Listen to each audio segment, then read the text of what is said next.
여러분 혹시 가장 사랑했던 사람들로부터 외면을 당하거나 버림을 당해보신 경험이 있으십니까?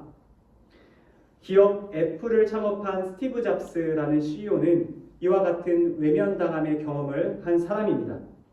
그는 20대 초반 친구들과 함께 작은 차고에서 애플이란 이름으로 회사를 시작합니다. 이후에 여러분들도 잘 아시다시피 애플은 세계적인 기업으로 성장합니다. 그러나 시간이 흐르며 문제가 발생합니다. 애플의 이사회와 동료들이 바로 CEO였던 스티브 잡스에 대한 불만을 품게 된 것입니다.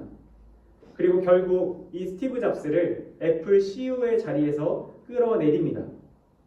자신의 온 열정을 다해 쏟은 회사에서 가장 가까웠던 이들에 의해서 쫓겨남을 당했던 것입니다. 오늘 저희가 함께 나눈 성경의 말씀 속에도 바로 이와 같은 아픔을 겪었던 한 사람이 등장합니다. 그는 바로 이스라엘 백성을 가나안 땅으로 이끌고 있었던 지도자 모세입니다. 오늘 저희가 함께 읽은 민수기 본문 말씀은 이스라엘 백성의 광야 여정 가운데 공동체 내에 발생한 대규모 반역 사건을 다루고 있습니다. 특별히 오늘 말씀 속에는 모세를 반역했던 세 사람의 이름이 등장합니다. 그의 이름은 고라, 다단, 아비람입니다. 이들은 하나님께서 세우신 지도자 모세와 아론의 지도권에 대해 정면으로 도전합니다. 그들은 어제 생명의 삶 본문에서 함께 살펴보았듯이 모든 회중이 다 거룩한데 왜 당신들이 스스로 높이냐라고 불평합니다.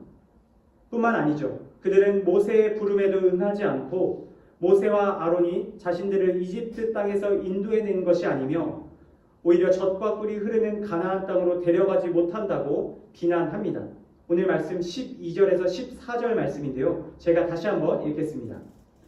그러고 나서 모세가 엘리압의 아들들인 다단과 아비람을 불렀습니다.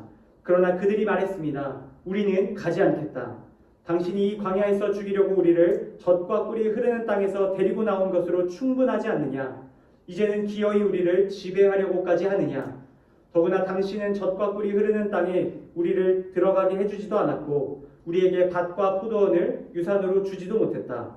당신이 이 사람들의 눈을 파내려고 하느냐? 우리는 결코 가지 않겠다. 여러분, 오늘 말씀에 나오는 다단과 아비람은 모세에게 더 이상 그를 따라가지 않겠다라고 말합니다. 그리고 모세를 향해 광야에서 자신들을 죽이려고 애굽에서 데리고 나왔느냐라고 말하죠. 그들은 애굽을 젖과 꿀이 흐르는 땅이었다고 말합니다. 여러분, 말이 안 되는 것이죠. 어떻게 애굽이 젖과 꿀이 흐르는 땅입니까? 이들은 모세의 리더십을 흔들기 위해서 말도 안 되는 이야기를 늘어놓고 있는 것입니다.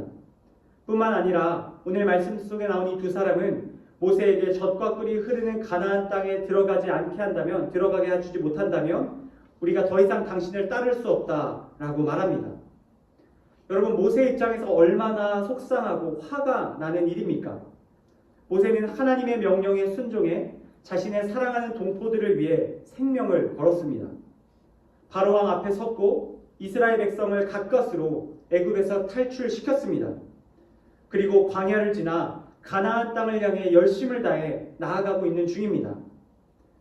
그런데 다단과 아비람은 이와 같은 모세와 아론에게 감사하기는커녕 오히려 그들의 지도력과 리더십을 의심하며 모세의 마음을 힘들게 하고 있는 것이죠. 얼마나 억울하고 속이 뒤집어질 상황입니까? 그런데요, 바로 이런 상황 속에서 모세는 저희에게 귀한 신앙의 모습을 보입니다. 오늘 15절 말씀 함께 읽도록 하겠습니다. 15절입니다. 모세는 몹시 화가 나서 여호와께 말했습니다. 그들의 제사를 받지 마십시오. 저는 그들에게서 낙이 하나 받은 것이 없고 그들 가운데서 어느 누구에게도 잘못한 것이 없습니다. 여러분, 모세는 지금 자신이 느낀 억울한 감정과 억울한 상황에 대해서 말하고 있습니다. 그런데 중요한 것은요, 이것을 털어놓는 것이 바로 자신에게 그 일을 행한 사람이 아닌 하나님이십니다.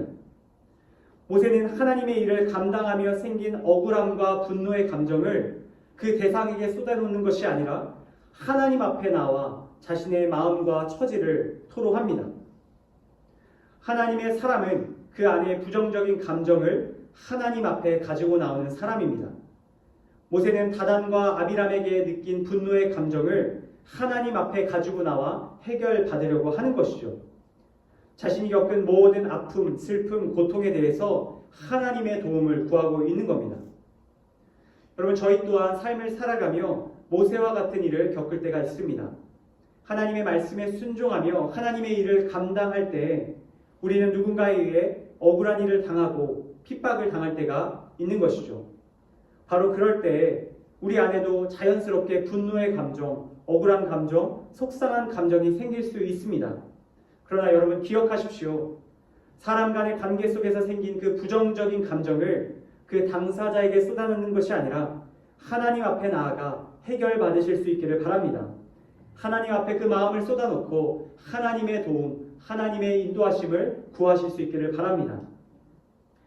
이어지는 16절 말씀 저희 함께 읽겠습니다. 16절 말씀입니다. 시작.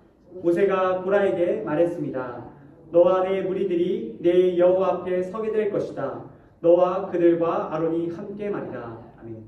여러분, 모세의 말을 들은 하나님께서 모세에게 하나님의 방법을 말씀해 주십니다. 바로 자신을 대적한 자들을 하나님 앞에 세우라는 것입니다. 모세는 고라에게 그와 그의 무리들이 여호와 앞에 서게 될 것을 예고합니다. 또한 다단과 아비람 역시 여호와 앞에, 하나님 앞에 서게 될 것이라 말씀하시는 것이죠. 그리고 이어지는 말씀을 통해 모세는 이렇게 말합니다. 28절에서 30절 말씀을 제가 읽겠습니다. 그러자 모세가 말했습니다. 여호와께서 이 모든 일을 하시기 위해 나를 보내신 것이지 내가 스스로 생각해낸 것이 아님을 이것을 통해서 너희가 알게 될 것이다. 만약 이 사람들이 보통 사람들처럼 죽고 보통 사람들이 겪는 일을 겪게 된다면 여호와께서 나를 보내신 것이 아닐 것이다. 그러나 만약 여호와께서 전혀 색다른 일을 하셔서 땅이 입을 열어 그들과 그들에게 속한 모든 것을 삼키고 그들이 산채로 음부로 내려가게 된다면 이 사람들이 여호와를 멸시했음을 너희가 알게 될 것이다. 여러분, 모세는 고라와 다단, 아비람에게 무서운 경고를 들려줍니다. 모세는 여호와께서 이스라엘 백성을 인도해내기 위해 자신을 보내신 것이 맞다면 자신을 반역한 이 세 사람과 그들에게 속한 자들이 땅에 의해 삼켜지는 일을 당할 것이라 말하고 있는 것이죠. 그것이 곧 그들이 여호와를 멸시했음을 의미하는 것이라고 말합니다. 여러분, 모세의 말이 끝나자마자 땅이 갈라지며 갈라진 땅이 모세를 반역한 모든 이들을 삼키기 시작합니다. 이 광경을 지켜본 이스라엘 자손들은 모두 두려움에 떨며 소리쳐 외칩니다. 하나님의 질서와 권위에 반역한 결과가 이처럼 참담한 것을 깨닫고 공포의 소리를 지르는 것이죠. 사랑하는 성도 여러분, 하나님의 질서와 권위에 반역하는 것은 곧 하나님을 멸시하는 것이라고 성경은 이야기합니다. 하나님의 뜻을 저버리는 행위이며 하나님께서 분노하실 일이라고 말씀하고 계신 것이죠. 저희 모두는 이 사실을 꼭 기억해야 합니다. 하나님께서 세우신 교회와 그 교회 안에 세워진 권위와 질서를 가볍게 여기지 않으시기를 바랍니다. 그것은 곧 하나님을 멸시하는 것이며 반역하는 결과로 이어질 수 있기 때문입니다. 하나님께서는 저와 여러분 모두가 하나님의 일을 감당하는 모든 교회 안의 리더십을 인정하고 존중하며 그들을 따르고 협력하기를 원하고 계십니다. 하나님께서 당신께서 세우신 하나님의 사람들을 통해 하나님의 일을 이루길 원하시기 때문이죠. 저와 여러분 모두가 하나님께서 세우신 영적 리더에게 순종하며 협력하는 성숙한 믿음의 사람들 되시기를 간절히 소망합니다. 교회 공동체의 다락방장님들께 또 각 순회 순장님들께 또 각 부서의 리더들에게 하나님께 순종하는 마음으로 순종하십시오. 하나님께서 바로 그러한 여러분의 아름다운 모습을 통해서 여러분이 속한 믿음의 공동체를 질서 있고 아름답게 세워가실 것입니다. 여러분, 오늘 말씀을 맺습니다. 하나님의 사람으로 살아갈 때 생겨나는 모든 부정적인 감정들을 하나님 앞에 가지고 나와 해결받는 저와 여러분들에게 간절히 소망합니다. 또한 하나님께서 세우신 영적인 권위와 리더십에 순종하며 하나님의 교회를 질서 있게 세워가는 저와 여러분 또한 되시기를 간절히 소원합니다. 오늘 이 새벽 하나님께서 민수기 말씀을 통해 주신 이 두 가지 내용을 기억하며 오늘 하루 주신 말씀대로 살아가기를 결단하고 힘쓰시는 사랑하는 우리 강동원누리교회 성도님들 다 되시기를 예수님의 이름으로 간절히 축복합니다.